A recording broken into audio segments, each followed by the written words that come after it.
Good afternoon, good evening, and good morning, Elvis fans. Going to go bring you another episode of Elvis photos you might have never seen before, starting with that beautiful picture from the comeback special. And of course, we have this gaze into nothingness that Elvis had there with that pinky ring. Elvis Presley was great at knowing how to work the camera and the camera angles. Not sure, looks like, is that Zaza Gabor maybe or something in the middle there? Let me know who that is. And of course I'm fighting a cold or allergies here, so I apologize for how I sound. Looks like Elvis is signing an autograph on a young lady's head. And of course, I was just watching this movie the other night with my wife called Charo. I think that's one of his greatest movies.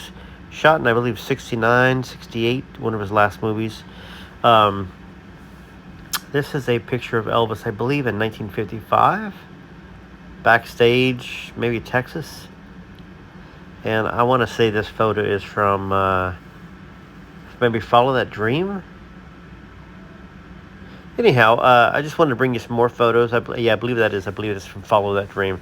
Hopefully you enjoyed the photos and you guys have seen a few pictures that you haven't seen before. Make sure you smash the like button, hit subscribe. If you can put a super thanks out there, it helps the channel. As well as check out my members area if you want to become a member. Let's study a little bit of Elvis's interview here, and we'll talk about it at the end. The fans have always pretty much been the same, though, right? Large audiences and the same anticipation before and after. I mean, large numbers of people. It was always exciting. As far as the numbers of people, we had to go according to the buildings, you know. And when I first started out, they didn't have the buildings that they have now. You know, like I'd play like the Fox Theater in Detroit. And didn't hold that many people, so I'd do 6 or 7 shows. They'd show a movie, and I'd come on and do a live show. Really? Yeah, they'd show a movie, and I'd do the show. Was that the days when you had a lot of acts in the same show, too? Mm-hmm. Yeah, I was... What kind of people were on the show? Well, it was mostly people from the Grand Ole Opry at that time. I was extra added attraction, you know, on the show. At that particular time, other than Frank Sinatra, I can't remember anybody who had wild, screaming crowds up until that point. You prepared at all for that possibility? No, I wasn't. The first time it happened, the first time that I appeared on stage, it was a charity thing. It was a place called The Shell. And when I left the stage, they were yelling and screaming and so forth. I did 2 songs. And it scared me to death, man. I didn't know what I'd done. The manager backstage, I said, what'd I do? He said, well, whatever it is, go back and do it again. So I went back out and I did the same thing again.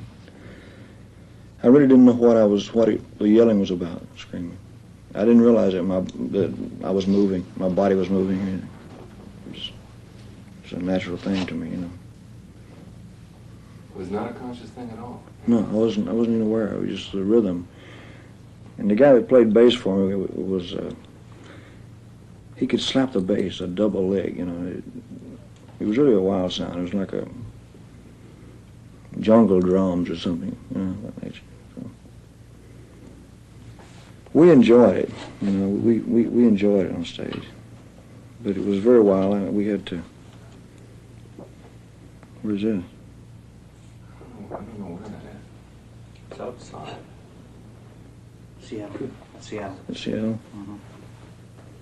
We did a lot of outside concerts, but one of the bad things about outside is you lose your sound. Sound goes up.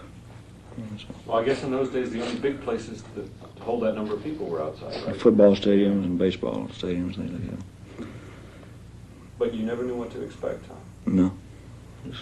Like, how would you, we know what the security is like now and how you arrive at a big arena. How would you come in those days? Now you've been through an experience of having been scared by the reaction. What would you start to do? How would you arrive at the stadium? As quietly as possible.